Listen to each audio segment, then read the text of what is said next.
Hello friends, ഞാനിന്ന് കാണിക്കാൻ പോകുന്നത് ഒരു സിമ്പിളായിട്ടുള്ള ഗോതമ്പ് ദോശയുടെ റെസിപ്പിയാണ്. അപ്പോൾ എല്ലാവരും ട്രൈ ചെയ്ത് നോക്കുക. അത് നല്ല ഹെൽത്തിയാണ്.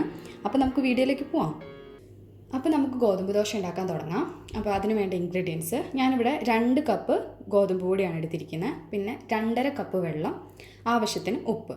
അപ്പോൾ നിങ്ങൾ എടുക്കുന്ന ഗ്ലാസ്സിന് 1 കപ്പ് പൊടിയാണ് എടുക്കുന്നതെന്നുണ്ടെങ്കിൽ അതിന് 1.25 കപ്പ് വെള്ളം എന്നുള്ളതാണ് കണക്ക്. അപ്പോൾ നമുക്കിനി ഇത് മിക്സ് ചെയ്യാം. അപ്പോൾ ഞാൻ എളുപ്പത്തിന് വേണ്ടിയിട്ട് ഒരു മിക്സിയുടെ ജാറിലാണ് കേട്ടോ ഇത് മിക്സ് ചെയ്തെടുക്കാൻ പോകുന്നത്. അപ്പോൾ ഞാൻ ആദ്യം ഇതിലേക്ക് നമ്മൾ എടുത്തു വെച്ചിരിക്കുന്ന വെള്ളം ഒഴിച്ചു കൊടുക്കുകയാണ്.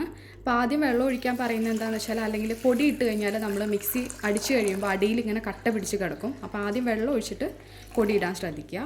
അപ്പോൾ ഞാൻ വെള്ളം ഒഴിച്ച് കൊടുത്തിട്ടുണ്ട്. ഇനി ഞാനിതിലേക്ക് ആവശ്യത്തിന് ഉപ്പും കൂടി ഇട്ട് കൊടുക്കുകയാണ്. അതിനുശേഷം നമുക്ക് ഒരു സ്പൂൺ വെച്ചിട്ട് ജസ്റ്റ് ഒന്ന് മിക്സ് ചെയ്ത് കൊടുക്കാം. ഇനി ഇതിലേക്ക് നമ്മൾ എടുത്തു വെച്ചിരിക്കുന്ന പൊടി ഇട്ട് കൊടുക്കാം. ഞാൻ ഫുള്ള് പൊടിയും ഇതിലേക്ക് ഇടുന്നുണ്ട് കേട്ടോ. ഇപ്പം ഞാൻ ഫുള്ള് പൊടി ഇതിലേക്ക് ഇട്ട് കൊടുത്തിട്ടുണ്ട്. അതിനുശേഷം നമ്മുടെ ഈ സെയിം സ്പൂൺ വെച്ചിട്ട് ജസ്റ്റ് ഒന്നോടെ ഒന്ന് മിക്സ് ചെയ്ത് കൊടുക്കുക. എല്ലാം വെള്ളവും പൊടിയും ജസ്റ്റ് ഒന്ന് മിക്സ് ആവാൻ വേണ്ടിയിട്ടാണ് അങ്ങനെ ചെയ്യുന്നത്. അപ്പോൾ ഇതാ നമ്മുടെ മിക്സ് റെഡി ആയിട്ടുണ്ട്. അപ്പോൾ ഞാനിത് മിക്സിയിലിട്ട് അടിച്ചിട്ട് ബാറ്ററായിട്ട് കൊണ്ടുവരാം.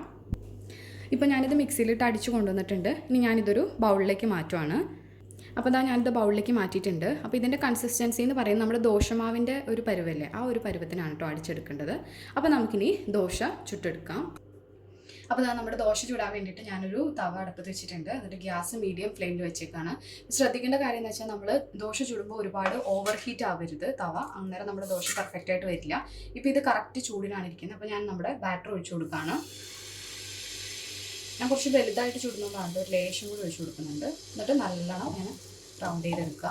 അപ്പോൾ നിങ്ങൾക്ക് തവ ഓവർ ഹീറ്റ് ആണെന്ന് തോന്നുന്നുണ്ടെങ്കിൽ ജസ്റ്റ് ഒന്ന് കുറച്ച് വെള്ളം ഒഴിച്ചതിന് ശേഷം കിച്ചൺ ടവലോ അല്ലെങ്കിൽ ടിഷ്യൂ വെച്ചിട്ട് വൈപ്പ് ചെയ്തെടുത്താൽ മതി. ഇത് ഈ ഒരു വശം നല്ലോണം വെന്ത് കഴിയുമ്പോൾ നമുക്ക് ഇത് ഫ്ലിപ്പ് ചെയ്ത് കൊടുക്കാം.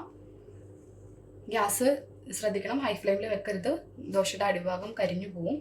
അപ്പോൾ മീഡിയം ഫ്ലെയിമിൽ തന്നെ വെക്കാൻ ശ്രമിക്കാം. ഒരു വിധം വെന്തു എന്ന് മനസ്സിലായി കഴിഞ്ഞ് കഴിയുമ്പോൾ ഗ്യാസ് ലോ ഫ്ലെയിമിലേക്ക് ആക്കുക. അതിനുശേഷം നമുക്ക് ഫ്ലിപ്പ് ചെയ്തിടാം.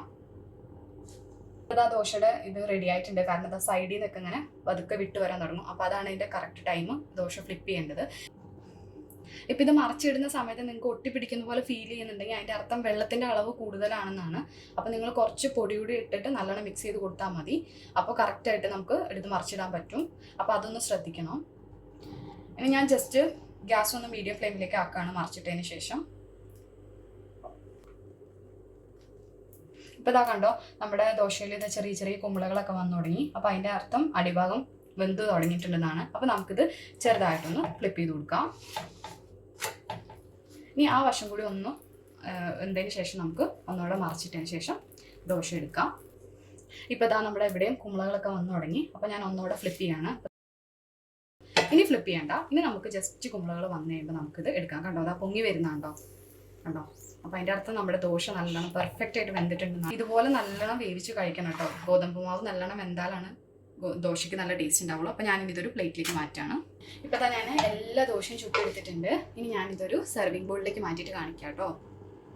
ഞാൻ ദോശയെല്ലാം ചുട്ട് കഴിഞ്ഞു കേട്ടോ. ഞാനപ്പോൾ അത് ഒരു സെർവിങ് ബോളിലേക്ക് മാറ്റിയിട്ടുണ്ട്. അപ്പോൾ നിങ്ങൾക്ക് എല്ലാവർക്കും റെസിപ്പി ഇഷ്ടമായെന്ന് വിചാരിക്കുന്നു. നല്ല സിമ്പിളായിട്ടുള്ള റെസിപ്പിയാണ്. അപ്പോൾ എല്ലാവരും ട്രൈ ചെയ്ത് നോക്കുക. ഞാനിപ്പോൾ ഇത് സോയ ചങ്ക്സിൻ്റെ കൂടെയാണ് കേട്ടോ കഴിക്കുന്നത്. നിങ്ങൾക്കത് ചിക്കൻ കറിയുടെ കൂടെയോ ബീഫ് കറിയുടെ കൂടെയോ എല്ലാത്തിൻ്റെ കൂടെ പറ്റുന്നൊരു ഡിഷാണ്. നല്ല ഹെൽത്തിയാണ്. അപ്പോൾ എല്ലാവരും ട്രൈ ചെയ്ത് നോക്കുക. അപ്പോൾ ഇഷ്ടമായെങ്കിൽ ലൈക്ക് ചെയ്യുക, ഷെയർ ചെയ്യുക, സബ്സ്ക്രൈബ് ചെയ്യുക. താങ്ക്